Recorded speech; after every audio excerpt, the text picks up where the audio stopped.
Hey everyone, Lisa here from Down to Earth Gardening, and I'm out in the garden today where you'll usually find me.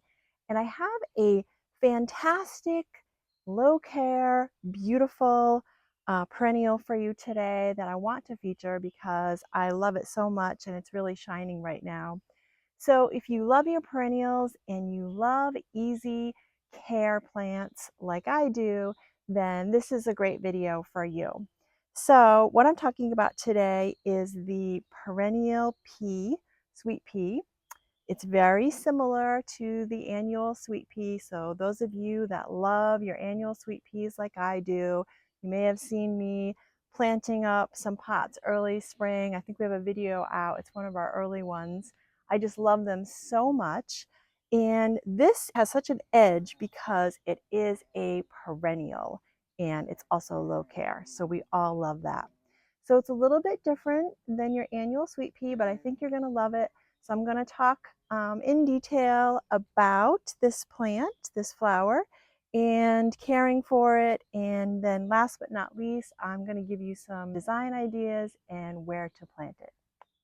Okay, so a little about this really pretty perennial. So I call it perennial sweet pea, but it's also known as everlasting pea vine. And I want to mention that it's early summer and it's in full bloom right now. It's got some beautiful flowers on it. I'm in zone 6A, but it's appropriate for, I've read, zones 3 to 9. I'm a little conservative, so I would say safely 4 to 9. So a little bit about this beauty. So it comes in flower colors, a few different. You'll find them in pastel shades of pink, white, and lavender. So I have the deep pink in my garden here, but this is a light pink and white. It does look like a bicolor. So the flower is very similar to the annual sweet pea. And just a little side note, really cute in bouquets. But the leaves are also really pretty. So they're a bluish green and they have these winged stems on them. And then they also have these little tendrils which help them climb. So when they're done flowering, you will start seeing these little pods. So I tend not to deadhead this perennial. So you can see them forming here. Also interesting in the garden and in bouquets.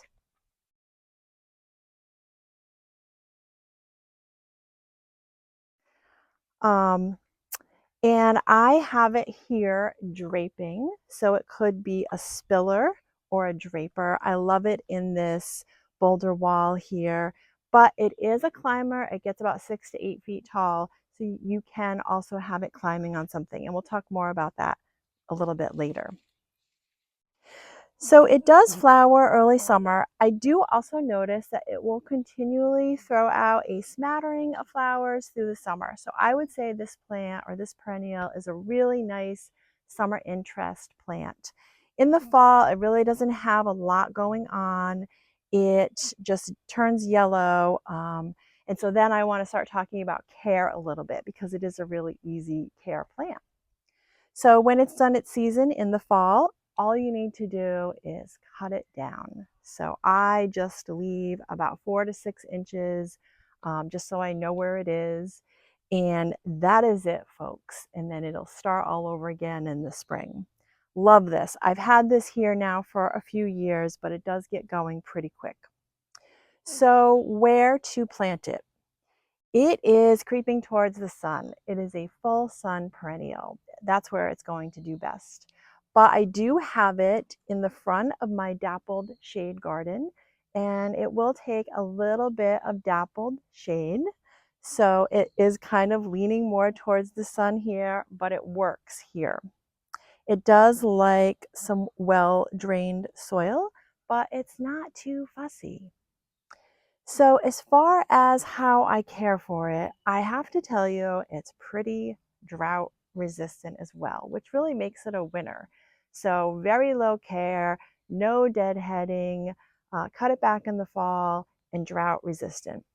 I do have some irrigation in my gardens, but the funny thing about it is it's kind of hit or miss when it's working because we have a lot of sediment in our well, so we have to flush it out pretty frequently.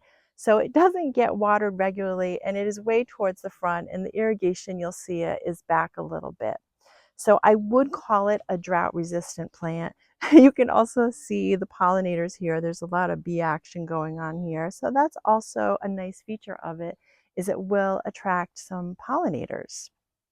So now I'm over here in another section of the back garden, and this is the other color that I have that I wanted to show you. It is a deeper rosy pink and really pretty. But this kind of shows you the difference between the perennial sweet pea when it's planted in more sun and less sun. So it's a little shadier location here, and it's slower to flower, and it doesn't flower as profusely.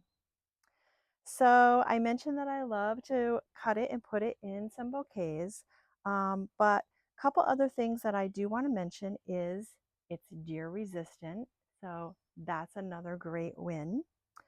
But it is not edible. So yes, it's in the pea family, but it is toxic, not an edible pod or any part of this plant right here. So I did want to mention that to all of you. Okay, I'm going to go back over to the one that's flowering profusely because I love that one there. And now I'm going to talk a little bit about options for design where you could plant this plant. So I love design as well as gardening. So I want to just give you a couple of ideas as to where to plant this in your garden for some options. So I have this one here, draping. It's a great spiller, which would make it a really fun plant for a slope. So if you're looking for something creative, easy, and flowering for a slope, this would be a good option. You can also put it on trellises. So I think the pyramid trellises would be fun with some of these. Of course, you could do your arbors or pergolas, and they would look beautiful and add some vertical height in your garden, a nice vertical element. So you could also put this in a container. So I often do my annual sweet peas in containers. I think this would be a great container plant with a trellis or without as your spiller. And then another creative idea is if you have a fence somewhere in your yard that is really not a feature of the garden, maybe you want to cover it up and make it look a little prettier, this would be great to cover a fence. So I'm thinking, for example, a chain link fence. It would be really pretty. It would need a little help, you know, a little training to get going, but it's got the tendrils, and I think it would cover it in the summertime beautifully. So I hope you enjoyed this video. I love easy care and beautiful plants. So this is a winner. My gardens are always the last to be tended to since we have the gardening business. And to be honest with you, this gets pretty much no attention out here.